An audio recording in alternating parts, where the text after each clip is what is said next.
پنجہ آزمائی کی ہے کہ ان اللہ تعالی واحد، بے شک اللہ ایک ہے، لا شریک لہ، اس کا کوئی شریک نہیں، ولا شیء یعجزہ،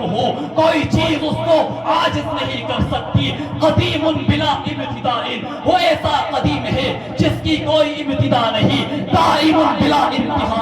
وہ ایسا ہمیشہ ہمیشہ رہنے والا ہے جس کی کوئی انتہا نہیں ہے، لا یفنی ولا یبید، وہ فنا نہیں ہو سکتا، لا تبلغ الامہام، بہن اس کو نہیں پہنچ سکتا، ولا تدرکہ الافہام، عقل اس کا ادراک نہیں کر سکتی۔ اسی کو صاحب سلم العلوم نے یوں بیان فرمایا، لا یحد، اس کی کوئی حد نہیں ہے، ولا یتصور، کوئی اس کا تصور نہیں کر سکتا، ولا ينتج، صغرا کبرا ملا کر بھی کوئی اس کا نتیجہ نہیں نکال سکتا، جعل الکلیات والجزیات، وہ جزیات و کلیات کو پیدا کرنے والا ہے، تعالی عن الجنس والجہاد، وہ جنس اور جہاد سے بلند و بالا ہے۔ آگے امام طحاوی گویا ہوتے ہیں، حی لا یموت، وہ ایسا زبردست ہے جس کو کبھی نیند نہیں آتی ہے، قیوم لا ینام، وہ ایسا زبردست ہے جو کبھی اونگتا نہیں ہے، دائم بلا حاجہ، رازق بلا معونت، وہ ایسا رازق ہے جس کو کوئی مشقت نہیں ہے۔ اللہ تبارک و تعالیٰ کے علم کا کیا کہنا، یعلم ما فی البر والبحر، وہ جانتا ہے جو کچھ خشکی اور تری میں ہے، عدد قطر الامطار، وہ بارش کے قطروں کی تعداد کو بھی جانتا ہے، عدد فرق الاشجار، وہ درختوں کے پتوں کی تعداد کو بھی جانتا ہے، یعلم مثاقیل الجبال، وہ پہاڑوں کے وزنوں کو بھی جانتا ہے، یعلم مطائل البحار، وہ سمندر کے پانی کی مقدار سے بھی واقف ہے، یعلم خائنۃ الاعین، وہ آنکھوں کی خیانت کو بھی جانتا ہے، وما تخفی الصدور، دلوں کے بھیدوں کو بھی جانتا ہے۔ ارے اللہ کی ملکیت بھی لاجواب ہے، چنانچہ ہوا اس کی، یرسل الریاح، پانی اس کا، انزلنا من السماء ماء، زمین اس کی، وجعلنا الارض، آسمان اس کا، وجعلنا السماء، پہاڑ اس کے، والجبال ارساہا، ساری چیز اس کی، لہو ما فی السماوات والارض، اللہ کی چاہت بھی بے مثال، یہدی من یشاء، وہ جس کو چاہتا ہے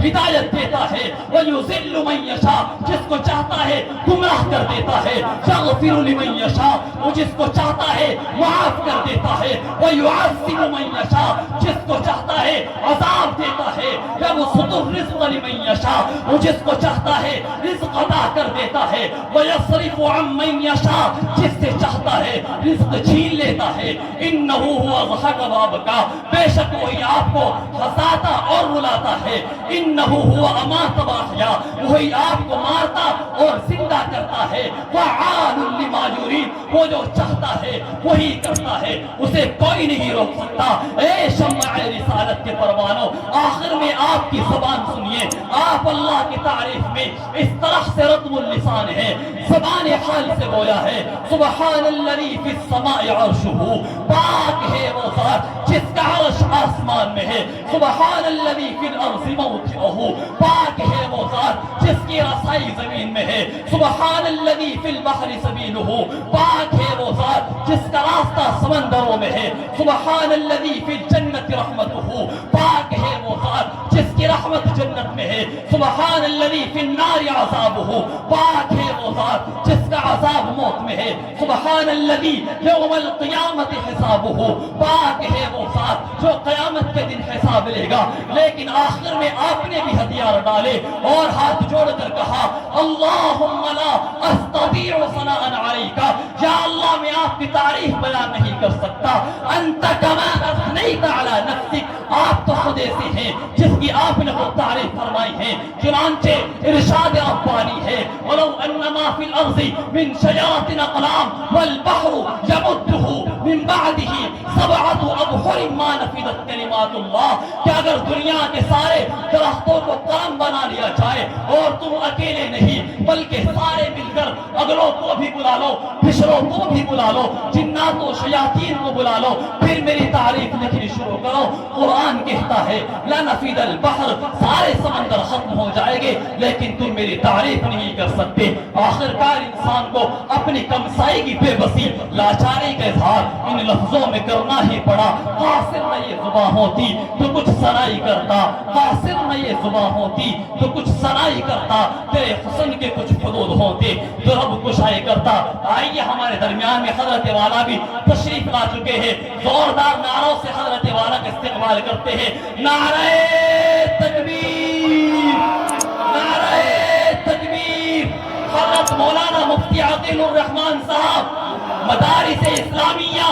علماء دیوبند تلاوت کلام اللہ سے اپنے اس مجلس کا آغاز کرتے ہیں۔ مدعو کر رہا ہوں، چھوٹا سا بچہ ہے محمد آجان جو جامعہ بدر العلوم کا متعلم ہے، 4-5 آیات آپ کے سامنے تلاوت کرے گا۔ آپ حضرات توجہ